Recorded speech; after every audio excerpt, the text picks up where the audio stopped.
Commissioner साहब हैं? हुजूर, कोई ब्योमकेश बख्शी आपसे मिलना चाहते हैं। कह रहे हैं आपसे टेलीफोन पर बात हो चुकी है। हाँ हाँ, भेज दो अंदर। नमस्कार जी, मेरा नाम ब्योमकेश बख्शी है। आपसे टेलीफोन पर बात हुई थी। बैठिए बैठिए। धन्यवाद। हाँ, कहिए क्या बात है। चाइना टाउन में जो खून हो रहे हैं, सुना है आप उन्हें लेकर काफी परेशान हैं। आप हमारी टेलीफोन की बातें सुन रहे थे? बिल्कुल नहीं, मैं तो बाहर था। फिर आपको कैसे मालूम हुआ कि हम चाइना टाउन में होने वाली हत्याओं को लेकर परेशान हैं? आपकी टेबल पर चाइना टाउन में हुए खून की खबरों के अखबार जो पड़े हुए हैं सर। ओके, जो कह रहे हैं कह डालिए। मेरा ख्याल है कि चाइना टाउन के खून के मामले में मैं आपकी मदद कर सकता हूँ। खूनी को जानते हैं आप? जी जानता तो नहीं, लेकिन जान जाऊंगा। पुलिस खुद परेशान है, अभी तक कुछ पता नहीं चला और आप जान जाएंगे। कौन है आप? जी हूँ तो एक मामूली आदमी, लेकिन जासूसी से जुड़ी हुई समस्या को सुलझाने का मुझे शौक है। कोई पेशेवर जासूस है? जी नहीं। पेशेवर जासूस नहीं है, जाहिर है पुलिस में भी काम नहीं करते। फिर आप कैसे जान जाएंगे? कहा ना, मुझे शौक है। बस कोई भी पेचीदा मामला नजर आए उसे सुलझाने की कोशिश करता हूँ। क्या करेंगे आप? ये आप मुझ पर छोड़ दीजिए। आप जो भी कार्रवाई कर रहे हैं करते रहिए, मैं आपके बीच नहीं आऊंगा। मैं अपना काम अलग से करूंगा। जरूरत पड़ी तो आपकी भी मदद लूंगा। आपने खुद किसी केस की छानबीन की है? जी कभी की तो नहीं, यही मेरा पहला केस होगा। हो, लेकिन देखिए, ना मत कहिए, कहीं ना कहीं तो शुरुआत करनी है। यूं समझिए कि यही मेरा पहला केस है, और फिर बिगिनर्स लक भी तो होता है। मुझे पूरा यकीन है कि मैं आपके काम आऊंगा। मैं चाइना टाउन के खून के मामले में तहकीकात कर रहा हूं। यह राज सिर्फ आपके और मेरे बीच ही रहे, किसी को बताइएगा नहीं। लेकिन आपकी बातों का यकीन कैसे करें? जी आप अपनी तहकीकात जारी रखिए, मैं आपके बीच नहीं आऊंगा। आपको यकीन हो जाएगा कि मैं आप ही का काम कर रहा हूं, और फिर अगर आप चाहे तो मुझ पर भी निगरानी रख सकते हैं।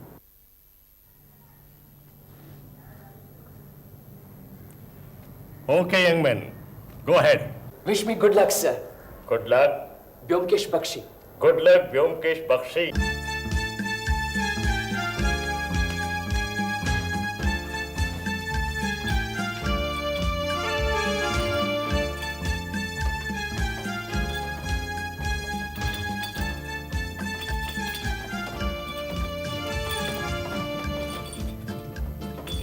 डॉक्टर साहब नमस्कार। मेरे दांत में बहुत दर्द हो रहा है डॉक्टर साहब। होता है कभी कभी, मैं दवाई देता हूँ। दिन में 2 बार 4-4 गोलियां खाना, और हाँ, रात को सोने के पहले नमक से दांत मांज लेना, समझे? जी हाँ, ये लेना। हाँ। और घनश्याम कैसे हो?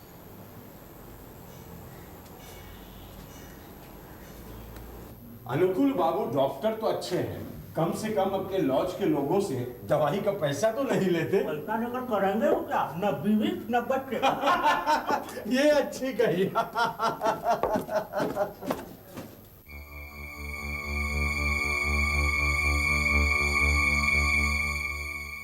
जी यहाँ रहने की कोई जगह मिल जाएगी?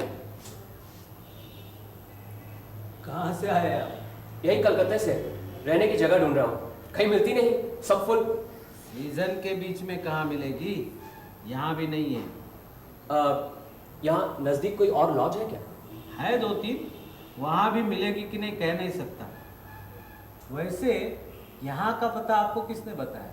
जी किसी ने नहीं, बस यूं ही देखता हुआ यहाँ से गुजर रहा था, सामने बोर्ड पड़ा अनुकूल लॉज, बस चला आया। हमारे यहाँ सिर्फ 5 कमरे हैं जहाँ लोग सालों से रह रहे हैं। पिछले महीने रामेश्वर बाबू रिटायर हो गए, तब जाके एक कमरा खाली हो गया। ये अजीत बाबू 7 महीने से चक्कर काट रहे थे, वो रूम ही ने दे दिया। फिर तो वही गंदे मोहल्ले में रहना पड़ेगा। और तो कुछ नहीं, सिर्फ डर लगता है जो थोड़ा बहुत रुपया है कहीं चोरी ना हो जाए। 3-4 महीने के बाद एक चक्कर लगा लीजिए, अगर कोई रूम खाली हो गया तो ठीक है, एक गिलास पानी मिलेगा? जी हाँ, क्यों नहीं।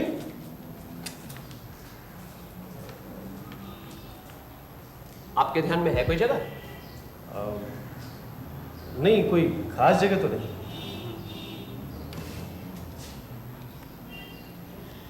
वैसे यहाँ के कमरे काफी बड़े हैं। हाँ, बड़े तो हैं। एक कमरे में दो दो आदमी नहीं रह सकते? शायद कोई राजी नहीं होगा। आप चाहे तो मेरी मदद कर सकते हैं। जी? मैं कमरे का पूरा भाड़ा देने को तैयार हूं, प्लीज। लेकिन आपको मेरे साथ रहने में परेशानी होगी। जी, परेशानी की क्या बात है, नेकी और पूछ पूछ, फिर ऐसा मौका बार बार थोड़ी मिलता है। कितना एडवांस चाहिए आपको? अरे अभी रहने दीजिए, जल्दी भी क्या है। और फिर एडवांस तो लॉज के मालिक को देना है। अच्छा, पानी। आपका नाम क्या है? मेरा नाम मेरा नाम मनोज कुमार। मनोज कुमार। कहाँ काम करते हैं आप? बस रहने की जगह मिल गई, अब काम भी मिल जाएगा। वैसे नौकरी की उम्मीदवारी कर रहा हूँ। आप अजीत कुमार बनर्जी। कहाँ काम करते हैं? कहीं नहीं, तभी तो यहाँ बैठा हूँ बेकार। वैसे लिखने का काफ़ी शौक है मुझे। मैगजीन पत्रिकाओं में कभी कभी कुछ छप जाता है। डॉक्टर बाबू, इनकी परेशानी देखकर मैंने इनसे कहा क्यों ना हम दोनों एक साथ मेरे कमरे में रहें। ये राजी हैं। आपकी बड़ी मेहरबानी होगी डॉक्टर बाबू। एक ही कमरे में दो आदमी? हाँ डॉक्टर बाबू, कमरा बहुत बड़ा है और फिर हम दोनों हम उम्र हैं, वक्त कट जाएगा। सोच लीजिए, कोई अपने कमरों में दूसरों को नहीं रखता। कोई बात नहीं डॉक्टर बाबू, मुझे कोई एतराज नहीं। मुझे भी। खैर, जब आप दोनों राजी है तो मुझे क्या, आधा आधा पैसा बांट लीजिए। जी, जाइए अपना सामान ले आइए। धन्यवाद।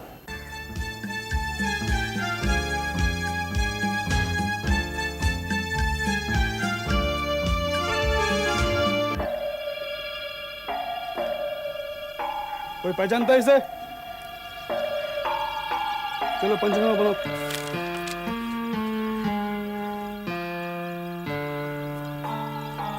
अरे इतनी जल्दी आ गए आप?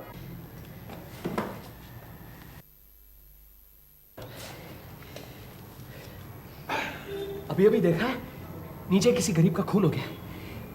लाश फुटपाथ पर पड़ी है। यहाँ तो आए दिन खून और पुलिस का छापा लगा ही रहता है। हाँ, ये देखिए आज की खबर, 1 खून 4 गिरफ्तार। अजीब जगह। आप लोग यहाँ रहते कैसे? डर नहीं लगता? आज ही के अखबार में आया है, यहाँ कोई कोकेन का खुफिया धंधा चला रहा है। सारे शहर में यही कहीं से माल जाता है। यहाँ बेकार और गरीब लोग बहुत है ना, उनके जरिए। लेकिन आए दिन खून। इन चीजों से हमें क्या लेना देना? बड़े शहरों में तो ये सब होता ही रहता है। अजीत बाबू, हाँ? इन्हें अपना कमरा दिखाइए। आइए। चलिए, इस गधे के बोझ से तो छुटकारा मिले। क्या बात है ईश्वर बाबू? कुछ नहीं, यूं ही जरा।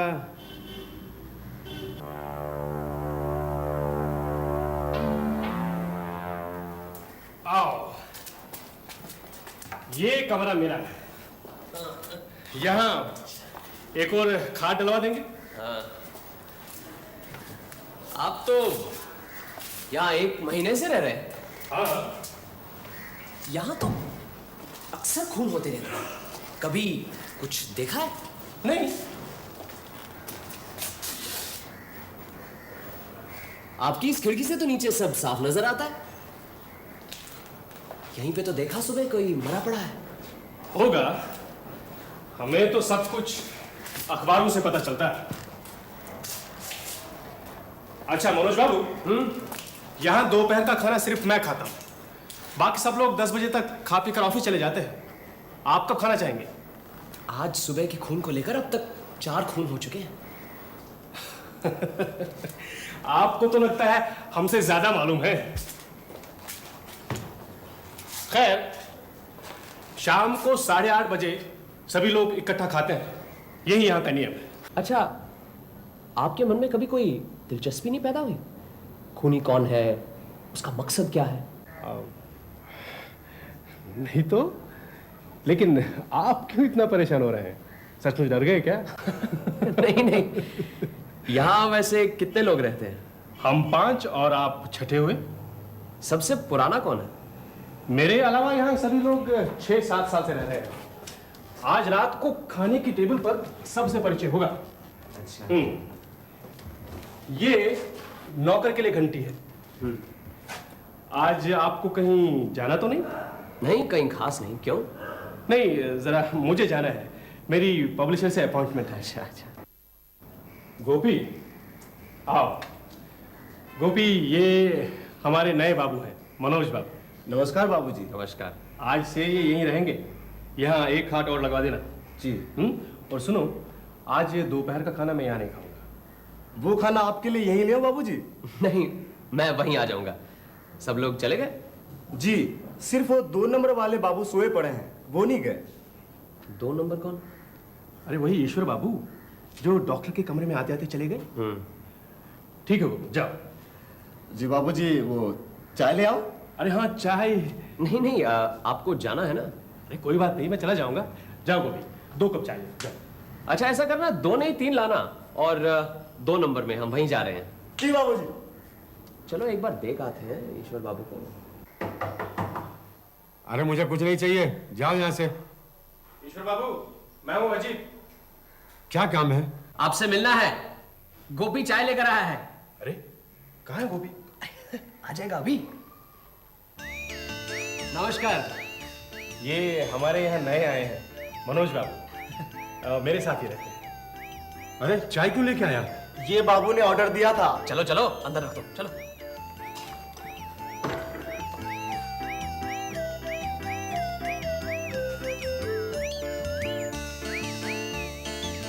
अरे मनोज बाबू, बैठो। नहीं नहीं, आप बैठिए बैठिए बैठिए।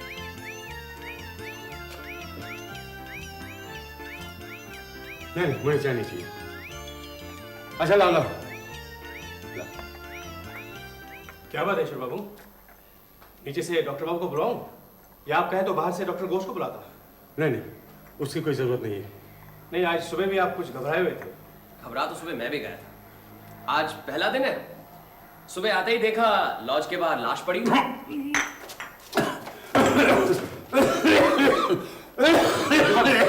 ईश्वर बाबू, गोपी, आप जरा इन्हें संभालिए, मैं डॉक्टर को ले ही आता हूँ।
आ जाओ गोपी। चाय लाऊं बाबूजी? बाद में ईश्वर बाबू ने फिर तो नहीं बुलाया? नहीं बाबूजी। अच्छा एक बात बताओ, ये 1 नंबर में कौन है? घनश्याम बाबू। वही जो अक्सर पान खाते रहते हैं? जी बाबूजी। हाँ। मुझे घनश्याम बाबूजी के लिए रोज सुबह में 20 पान बनाने पड़ते हैं और शाम को 10। अच्छा। बहुत अच्छे आदमी है। हाँ। मुझे कभी कभी बख्शिश भी देते हैं। और कौन बख्शिश नहीं देता? अब उसमें क्या है बाबूजी, जो आदमी बख्शिश नहीं देता ना सही। अब इस कमरे के अजीत बाबू को ही ले लीजिए, वो कभी बख्शिश नहीं देते हैं, लेकिन आदमी बहुत अच्छे हैं। और खराब आदमी कौन है? अच्छा इधर 3 नंबर में कौन रहता है? जोगेन बाबू। वो अद्भुत आदमी है बाबू, कभी रात के 11-12 से पहले नहीं आते हैं। उनके लिए हमेशा खाना रखना पड़ता है और कभी कभी तो खाते भी नहीं। इतनी रात तक कहाँ रहते हैं? क्या मालूम बाबू, वो खूब कभी कभी तो उन्हें ये भी पता नहीं होता है कि कमरा किधर है और बिस्तर किधर है। वो तो मैं संभाल लेता हूँ, वरना अच्छा बाकी सब शाम को आ जाते हैं? रात को सभी इकट्ठे खाना खाते हैं। चाय लाऊं बाबूजी? अरे चाय की जरूरत होगी तो हम खुद बता देंगे, तुम बार बार चाय क्यों पूछते हो? वो क्या है बाबूजी कि आप सबकी चाय बनती है तो उसमें थोड़ा मुझे भी मिल जाती है। क्या बख्शीश? अच्छा ये इधर वाला 5 नंबर? वो तो कभी किसी से बात ही नहीं करते हैं, बस किताब और किताब हमेशा पढ़ते रहते हैं। और छुट्टी वाले दिन तो नहीं बाबूजी, हम वो नहीं बताएंगे। क्यों, क्या करते हैं छुट्टी वाले दिन? आप यहाँ कितने दिन रहेंगे बाबूजी? रहेंगे बहुत दिन। ये रखो बख्शीश, अब खुश? अच्छा अब बताओ, ये 5 नंबर वाले बाबू छुट्टी वाले दिन क्या करते हैं? बाबू हाँ। वो सुबह से रात के 9 बजे तक कम से कम 10 बार चाय पी जाते हैं। 9 बजे तक क्यों, तुम बाद में भी पिलाते रहो। अरे नहीं बाबूजी, हफ्ते में 3-4 बार रात के 9 से 12 बजे तक बाइस्कोप देखते हैं। और इनके नाम से भी बहुत डर लगता है, भूतनाथ बाबू। भूतनाथ? 9 से 12 सिनेमा? आप ये सब क्यों पूछते हैं, आप भी क्या लिखते हैं? हाँ मैं। और कौन लिखता है? ये कमरे के बाबू, अजीत बाबू। अच्छा देखो गोपी, ईश्वर बाबू का जरा ख्याल रखना। उन्हें किसी चीज की जरूरत पड़े तो उन्हें लाकर देना, या तो फिर हमें बताना। और अगर वे बाहर जाना चाहे तो भी हमें बताना। हाँ? उनकी तबीयत जरा खराब है, इसलिए उन्हें बाहर अकेले नहीं जाना चाहिए, ठीक है? जी। और सुनो, हाँ चाय नहीं पिलाओगे? अभी लाया बाबू।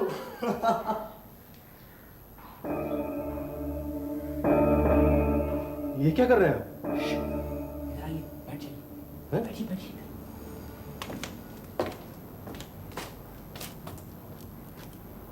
अजीत बाबू एक काम कीजिए, जरा ईश्वर बाबू को दिखाइए क्या कर रहे हैं। चाहिए ना प्लीज, जरा दिखाइए। पर क्यों? नहीं चाहिए ना।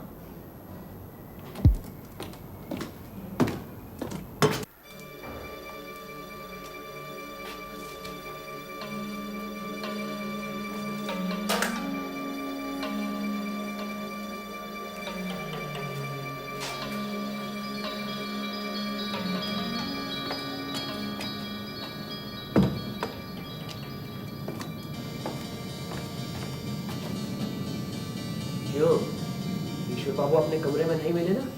नहीं, लेकिन आप यहाँ लेटे हुए क्या कर रहे हैं? ईश्वर बाबू नीचे डॉक्टर के कमरे में है।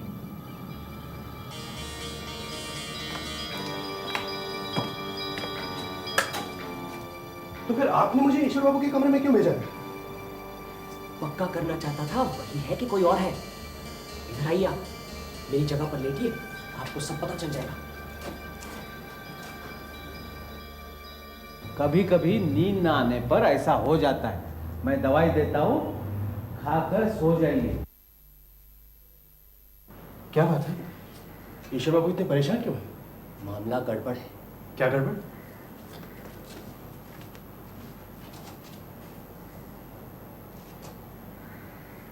ईश्वर बाबू अपने कमरे में जा रहे हैं। हाँ?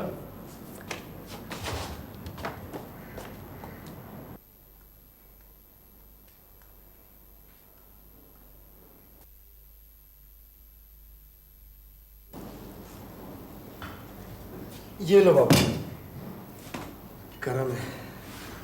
अरे क्या हुआ ईश्वर, खाना नहीं खाओगे? नहीं घनश्याम, कुछ अच्छा नहीं लग रहा है। हाँ? क्या हुआ ईश्वर को? आज सारा दिन घबराया सा है। ईश्वर बाबू क्या हमेशा से ऐसे हैं? नहीं, वैसे इन्हें कुछ ना कुछ लगा ही रहता है, ब्लड प्रेशर, डायबिटीज, लेकिन आज कुछ ज्यादा ही परेशान से है। कब से? सुबह से ही देख रहा हूँ, और सुबह भी कुछ नहीं खाया। क्यों भूतनाथ बाबू, आपका क्या ख्याल है?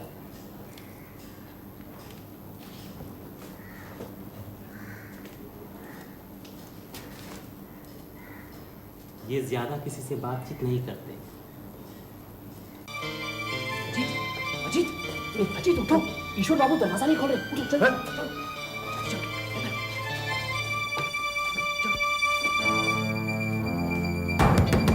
ईश्वर बाबू, ईश्वर बाबू, ईश्वर बाबू, दरवाजा खोलिए ईश्वर बाबू। अरे ये तो 5 बजे सुबह ही उठ जाते थे, आज न जाने क्या हो गया है इनको। हाँ।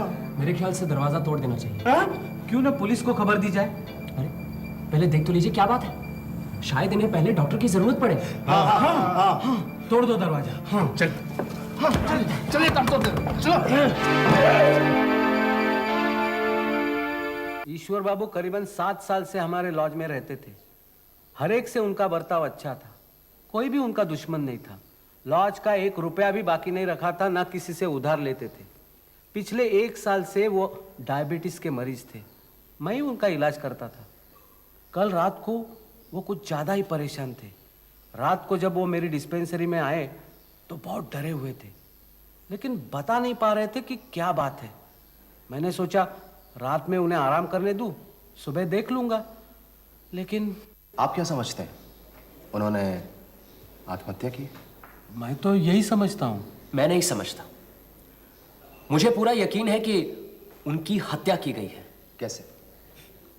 कोई भी शख्स इतनी बुरी तरह अपना गला नहीं काट सकता। हत्या किसने की ये बता सकते हैं आप? जी नहीं, फिलहाल तो कुछ नहीं कह सकता। और आप?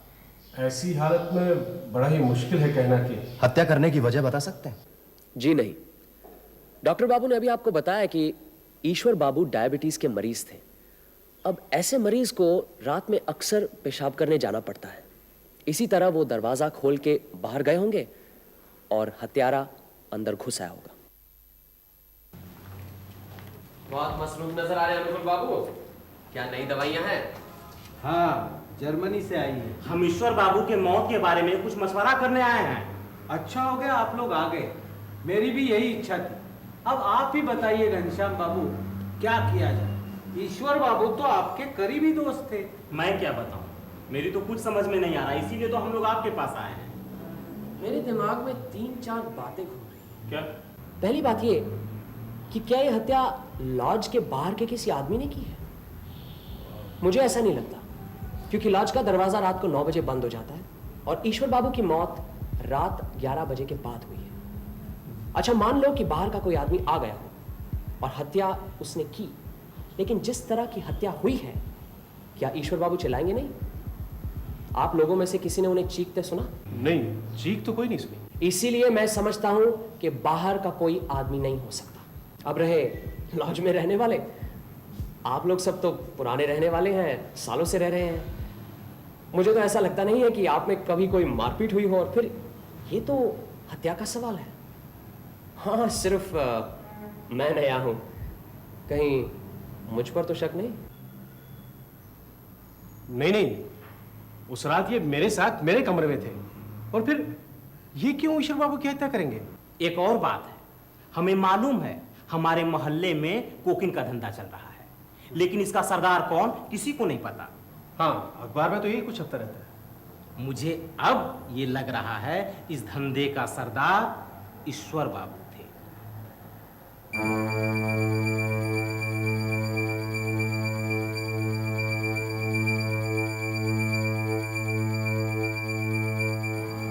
ये आप कैसे कह सकते हैं? मैं इसलिए कह रहा हूं कि ईश्वर बाबू को शायद यह शक हो गया था कि वो पकड़े जाएं। हाँ, ये हो सकता है। उस रात ईश्वर बाबू बहुत घबरा गए थे।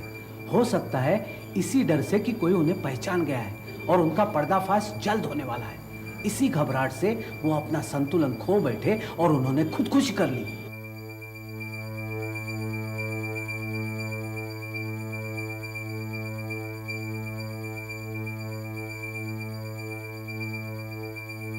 चलिए यही रिपोर्ट थाने में लिखवा देते हैं। आपके नाम गिरफ्तारी का वारंट है। आपको इसी समय पुलिस स्टेशन चलना पड़ेगा। रामदन सिंह जी, गिरफ्तार करना है। ये क्या कर रहे हैं? ये देखिए, ईश्वर चंद चौधरी की हत्या करने के जुर्म में मनोज कुमार को गिरफ्तार करने का वारंट। आप में से किसी भी दो शख्स को शिनाख्त करनी पड़ेगी कि यही मनोज कुमार है।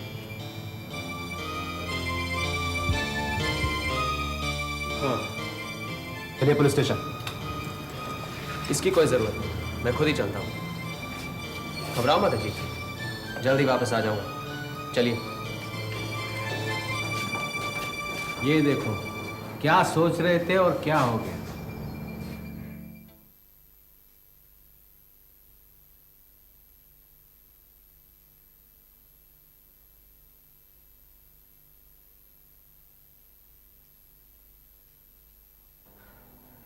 अरे तू?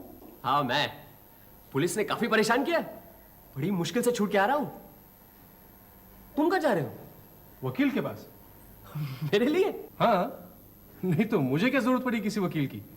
अभी उसकी कोई जरूरत नहीं। आओ। अरे आइए आइए डॉक्टर बाबू, आइए देखिए, खोटे सिक्के की तरह वापस आ गया। आप आ गए? बड़ी खुशी की बात है। शायद आप निर्दोष भी हैं, लेकिन हमारे लॉज में आपका रहना। बिल्कुल ठीक कह रहे हैं आप। पुलिस को मुझ पर शक है। हो सकता है पुलिस आपको भी लपेट ले। आप कहे तो आज ही चला जाता हूं। क्या कह रहे हैं मनोज बाबू? अजीत बाबू, डॉक्टर बाबू का कहना ठीक है, और फिर इन्हें अपना लॉज भी चलाना है। अरे इस वक्त आप कहाँ जाएंगे? शाम हो गई है। हाँ, अगर आप इजाजत दे तो आज रात रह जाऊं, कल सुबह चला जाऊंगा। ठीक है, आज की रात रह लीजिए, लेकिन कल जी, सुबह होते कल ही। सुबह जरूर मैं यहाँ से चला जाऊंगा, और फिर मेरी पुरानी जगह तो है ही, जरा कुछ खा पी लूं, फिर आपका हिसाब भी चुकाना है। धन्यवाद। मैं नीचे मेरे कमरे में हूँ। जी बहुत अच्छा। अजीत बाबू, हाँ? खाने के लिए यहीं कुछ मंगवा लेते हैं, जरा आप जाके ले आइए। ठीक है।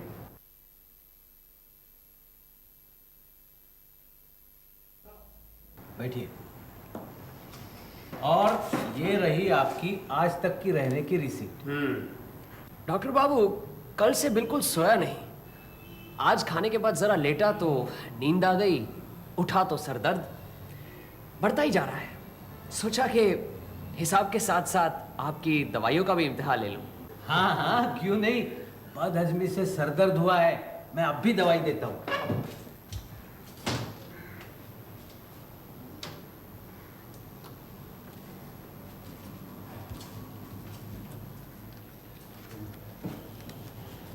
ये लीजिए, और आज रात को कुछ न लीजिए, ये दवाई खाकर सो जाइए। अच्छा, ये लीजिए आपके पैसे। नहीं नहीं, इसके पैसे की जरूरत नहीं है। नहीं नहीं, मैं तो भाड़े के पैसे दे रहा हूँ। हाँ। और अजीत बाबू, हाँ? ये आपके लिए दवाई। मेरे लिए? हाँ, तबीयत ठीक रहेगी, सोते समय लेना। ले लो ले लो, होम्योपैथी की दवाई से कभी किसी को कोई नुकसान नहीं हुआ।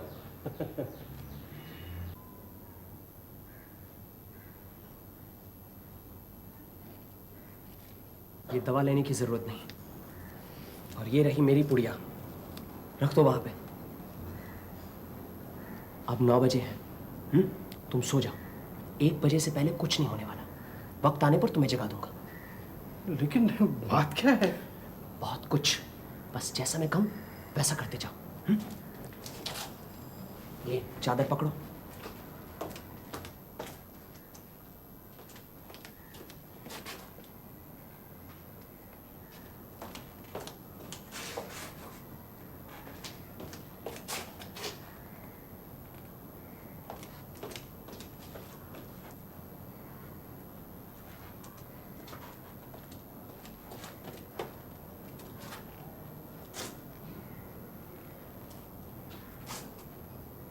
लाओ, चादर ढक दो।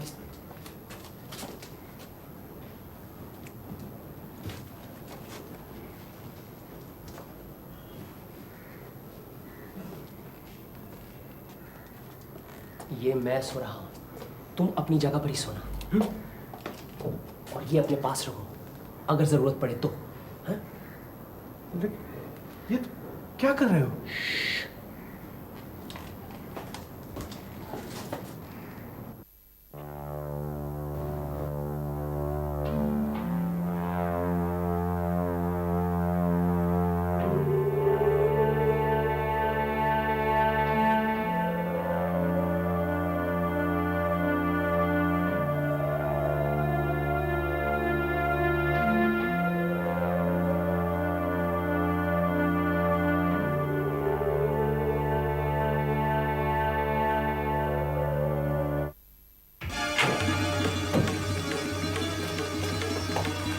अफसोस की बात है कि आप जैसा धूर्त आदमी हमारी चाल में आ गया। खबरदार, हिलिएगा नहीं और अपना छुरा नीचे डाल दीजिए। मैंने कहा छुरा नीचे डाल दीजिए और हाथ ऊपर कीजिए। अजीत बाबू, उधर की खिड़की खोल दीजिए। नीचे पुलिस तैयार खड़ी है, खिड़की खुलते ही यहां आ जाएगी। पुलिस क्या करेगी? मेरा गुनाह क्या है? कोई खून किया तो नहीं है? गुनाह क्या एक है, लंबी फहरिस्त है। इंस्पेक्टर साहब, इस डॉक्टर बाबू को ब्योमकेश बख्शी का खून करने की कोशिश के अपराध में गिरफ्तार कीजिए। कौन ब्योमकेश बख्शी? मैं। तुम? हाँ। ये सब बकवास है। पुलिस और इस आदमी की साजिश है, जो अपने आप को कभी मनोज कुमार और कभी ब्योमकेश बख्शी कहता है। मुझ पर झूठा आरोप लगाया जा रहा है। मैं देख लूंगा। अदालतें खत्म नहीं हो चुकी है। मैं तुझे छोड़ूंगा नहीं, लंदन तक जाऊंगा। खर्चे की मुझे परवाह नहीं है। खर्चे की परवाह क्यों करने लगे? आखिर कोकेन के धंधे के पैसे जाएंगे कहां? इंस्पेक्टर साहब, ये दवा की पुड़िया भी रखिएगा, जरूर इसमें मॉर्फिन मिला हुआ है। नहीं, इन्होंने हमें आज रात खाने के लिए दी थी। इसकी केमिकल जांच करवाइएगा और अपनी फर्स्ट इंफॉर्मेशन रिपोर्ट लिखिए। अरे आ गए हम। हाँ, आप ही ने तो कहा था 7-8 दिन लग जाएंगे। हाँ कहा तो था, लेकिन 4 दिन में काम हो गया। कोई आया था? नहीं। ठीक है, जाओ चाय लाओ। जी बैठो जी। ये है मेरे रहने की जगह। जगह तो बहुत अच्छी है। कब से रह रहे हो? 2 साल हो गए। बस कुछ दिन तुम्हारे लॉज में मनोज कुमार बन के रहना पड़ा। ये सत्यन्वेषी क्या है? सत्यन्वेषी ये ऐसा है कि भाई डिटेक्टिव कुछ जमता नहीं और जासूस कुछ पुराना सा लगता है ना, इसलिए मैंने अपना उपनाम यानी कि टाइटल सत्यन्वेषी रखा है। सत्य की खोज करने वाला। लो अच्छा, चाय पियो।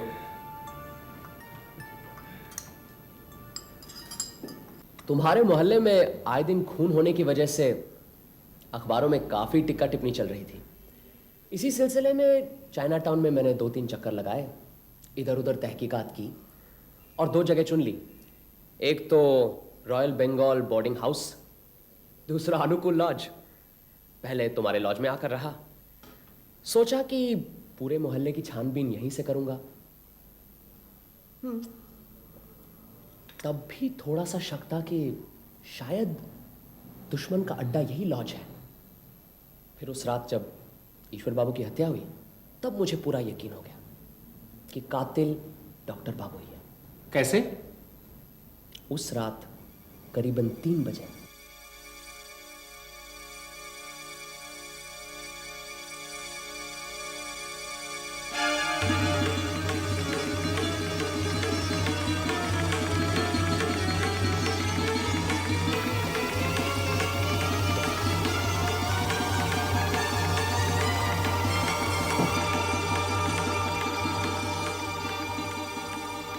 तुम्हें कैसे पता चला कि ईश्वर बाबू ने ये सब देखा? सुनो तो सही। दूसरे दिन सुबह सुबह ईश्वर बाबू डॉक्टर से मिलने आए थे। उस दिन मैं अपना सामान वगैरह लेकर तुम्हारे पास बैठा हुआ था। हमारे सामने तो कुछ कह नहीं पाए, चले गए।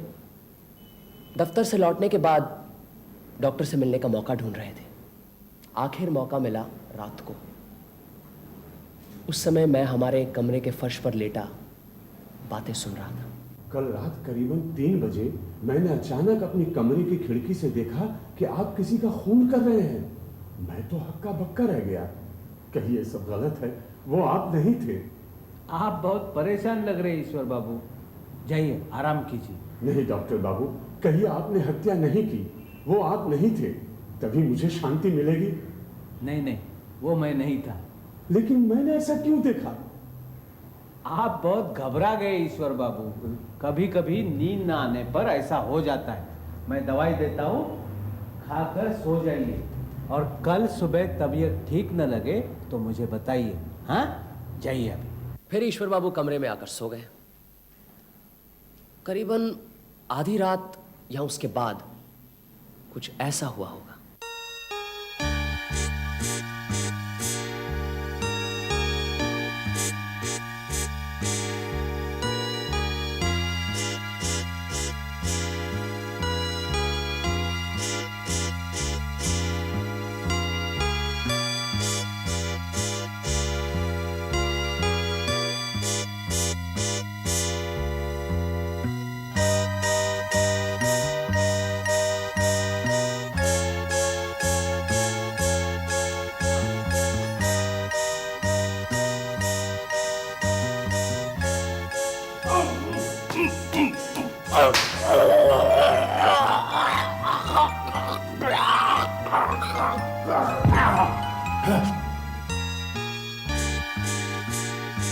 डॉक्टर काफी दिनों से कोकेन का धंधा चला रहा था। होम्योपैथी की डॉक्टरी तो सिर्फ दिखावा था। कोकेन का धंधा वो गरीब नौकरों या जरूरतमंद लोगों से करवाता था। कहीं किसी पर शक हुआ, रास्ते से हटा दिया। इसके अलावा किसी ने भी उनका काम 3-4 बार किया, उसे भी मार डालता था। कहीं कभी कोई गड़बड़ न कर बैठे, इसलिए। लेकिन वो तुम्हें क्यों मारने आया? तुम तो उसका काम नहीं करते थे। मुझ पर उनको पहली बार शक हुआ है जब मैंने कहा कि ईश्वर बाबू की मौत खुदकुशी नहीं बल्कि खून है। फिर पुलिस ने एक गड़बड़ी की। डॉक्टर बाबू की शिकायत पर यकीन करके मुझे पकड़कर ले गई। कमिश्नर साहब ने मुझे छुड़वा दिया। जब मैं वापस लॉज आया तब डॉक्टर बाबू को यकीन हो गया कि मैं उनकी कलई खोलने वाला हूं। उन्होंने मुझे भी मार देना चाहा। मैंने भी उनकी मदद की, जानबूझकर ताला खराब कर दिया, जानबूझकर कहा सर में दर्द हो रहा है।